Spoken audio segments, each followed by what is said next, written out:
এরা আসলে আল্লাহকে বিক্রি করে খাইতে যাচ্ছে। এদের মতো মিথ্যুক মুনাফিকদের শাস্তি হওয়া উচিত। এরা যে পদে পদে মিথ্যা কথা বলে তার আরেকটা প্রমাণ হচ্ছে এরা কথায় কথায় জান্নাতের টিকিট দেয়।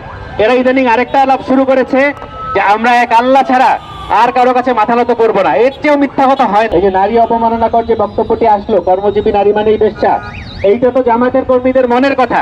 উনি যখন সংবাদ সম্মেলনটা করছেন, ওনারা যে ব্যক্তি উপস্থাপন করছেন সারাক্ষণ তোতলাচ্ছেন। মানুষ তখনই তোতলায় যখন মানুষ মিথ্যা কথা বলে। খেয়াল করে দেখবেন যে ওনারা একটা টাইমলাইন বলছেন, 4:37-এ আমাদের আমিরের পোস্টের থেকে এক্স হ্যান্ডেল থেকে এরকম একটা পোস্ট গেল। এরপর আমাদের নজরে আসলো 5:09 আমরা পাসওয়ার্ড চেঞ্জ করি। খেয়াল করে দেখবেন পাসওয়ার্ড ওনারা চেঞ্জ করেছেন। আচ্ছা, হ্যাকার যদি হ্যাক করে, হ্যাকারের প্রথম কাজ হচ্ছে পাসওয়ার্ড চেঞ্জ করে আইডিটা খেয়ে দেওয়া। সেটা তো করে নাই। এখন যদি ধরে নেই আচ্ছা হ্যাকার খুব এফিশিয়েন্ট, সে হচ্ছে আমিরের পাসওয়ার্ড অটুট রেখে সে একটা পোস্ট দিয়েছে।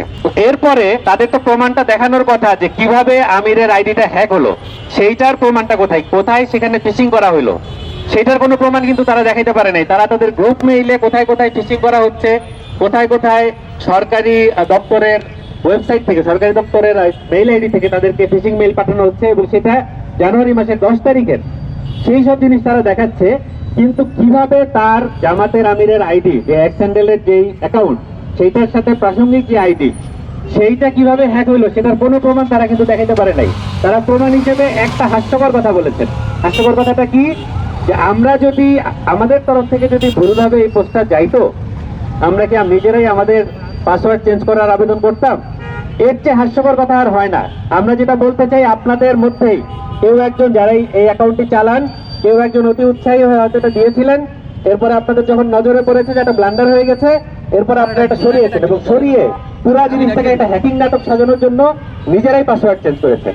এই যে মিথ্যা কথা বলা ক্রমাগত, এবং আপনারা খেয়াল করে দেখবেন উনি যখন সংবাদ সম্মেলনটা করছেন, ওনারা যে ব্যক্তি উপস্থাপন করছেন সারাক্ষণ তোতলাচ্ছেন। মানুষ তখনই তোতলায় যখন মানুষ মিথ্যা কথা বলে। আমরা একটা বর্ণ বিশ্বাস করি না। আমরা মনে করি জামাতের আমিরের এই এক্স হ্যান্ডেলে এই যে নারী অপমাননাকর যে বক্তব্যটি আসলো, কর্মজীবী নারী মানেই বেশ্যা, এইটা তো জামাতের কর্মীদের মনের কথা। আমরা যখন রাস্তাঘাটে হাঁটি, আমরা যখন এলাকায় থাকি, তৃণমূল পর্যায়ে জামাতের কর্মীরা এই কথাই বলেন। তাদের ছাত্রী সংস্থা গিয়ে গিয়ে যে তালিম দেয়, তারা মেয়েদেরকে এটাই শিখান নারীর একমাত্র ধ্যান জ্ঞান হচ্ছে পুরুষের সেবাদাসী হওয়া। তারা এটাই শিখান নারীর একমাত্র ধ্যান জ্ঞান হচ্ছে স্বামীর সেবা করা, তার কোনো এজেন্সি থাকতে পারবে না।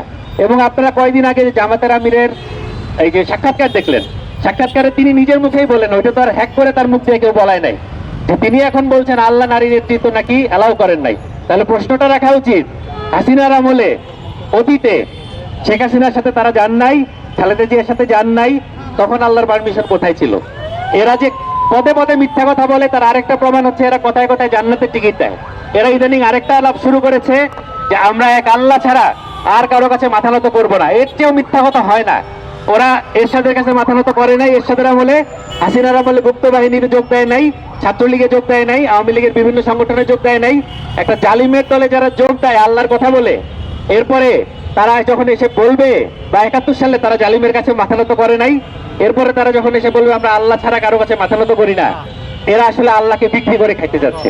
এদের মতো মিথ্যুক মুনাফিকদের শাস্তি হওয়া উচিত। এবং নির্বাচন কমিশনের দায়িত্ব যে এই জামাতের আমিরের এক্স হ্যান্ডেল, এইটার যথাযথ তদন্ত করা, দরকার হলে এক্স কর্তৃপক্ষের কাছে এটার ডকুমেন্ট চাওয়া যে আসলে এটা হ্যাক হয়েছিল কিনা। যদি এই প্রমাণ জামাতের আমির দেখাতে ব্যর্থ হন, এটা অবশ্যই তার বক্তব্য বলে ধরে নিতে হবে, তাকে তো অবশ্যই ক্ষমা চাইতে হবে, এবং নির্বাচন কমিশনকে তার বিরুদ্ধে ব্যবস্থা নিতে হবে।